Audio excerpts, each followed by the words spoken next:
of Sweden, and now give the floor to the representative of the Russian Federation.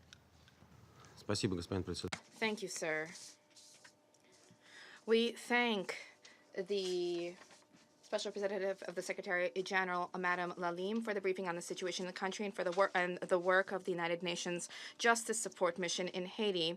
The second of a series of quarterly reports, the drafting of which was instructed under Resolution 2110, it seems to us to rather objectively reflect the difficult situation in a critical period for the country as the time nears for the Council to consider the question of the mission's closure. The country and its residents increasingly encounter challenges which they will soon have to surmount independently, demonstrating national ownership.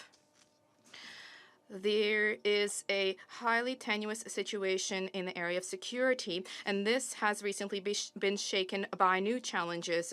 The popular protests, the peak of which occurred on 17 October and 18 November, reflected the fact that solutions for any issues of relations between the populace and government need to be resolved through direct, constructive, and most importantly, peaceful dialogue. And this needs to be done strictly in line with Haiti's legal parameters. We believe that the fundamental truth is that the inviolable right to peaceful assembly and freedom of expression need to be exercised exclusively with full compliance with national legislation.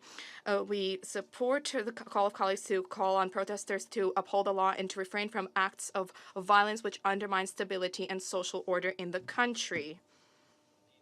Our hope is that our Security Council partners will base themselves on those in their assessments of any situations, regardless of where they may take place.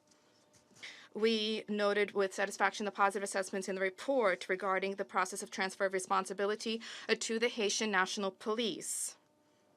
We drew attention to the words that work during the mass protests enabled the Haitian police to demonstrate the professional skills which they gained. Such complementary assessments instill optimism. However, we are surprised at the fact that the report refers to the views in this regard to undisclosed international stakeholders. We should hope that Secretary General's reports have his own assessments underscored by are underpinned by information from the mission. We cannot but draw attention to the fact that the section of the report on human rights states that during the reporting period, the mission reported 15 violations allegedly perpetrated by the police. In all instances, this is about alleged extensive use of force by police officers. That is, for example, in paragraph 56 of the report.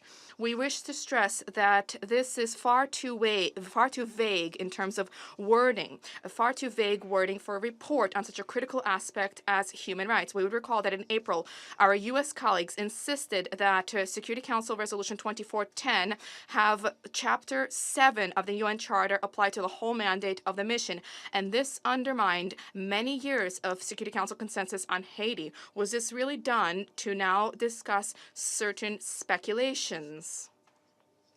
Mr. President, we are exceedingly alarmed by the assessments in the report about the swiftly deteriorating economic and humanitarian situation. The plight of many people in the country is compounded by the persistent cholera epidemic. At the same time, for this year, only 11% of the humanitarian response plan was funded. On top of all of this, the 6 October earthquake led to the deaths of 18 people and has either demolished or damaged significantly approximately 11,000 homes. Under these exceedingly difficult conditions, the country's government, headed up by President Jovenel Moïse, is undertaking robust efforts to make progress on the Secretary General's proposed benchmarks, including matters pertaining to political reforms, security, strengthening the judiciary, and, of course, the police.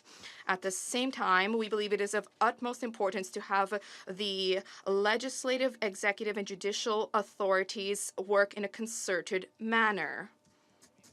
Of course, the international community also cannot stand by idly and needs to assist the Haitian people and government as they uphold national ownership on post-conflict peace building. There's a great deal of work that lies ahead for UN staff. Their task is to do everything possible to assist the Haitian authorities.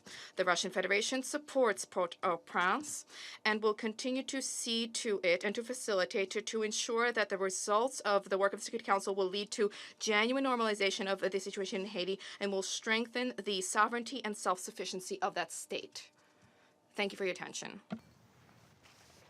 Je remercie le I thank the representative of the Russian Federation for his statement.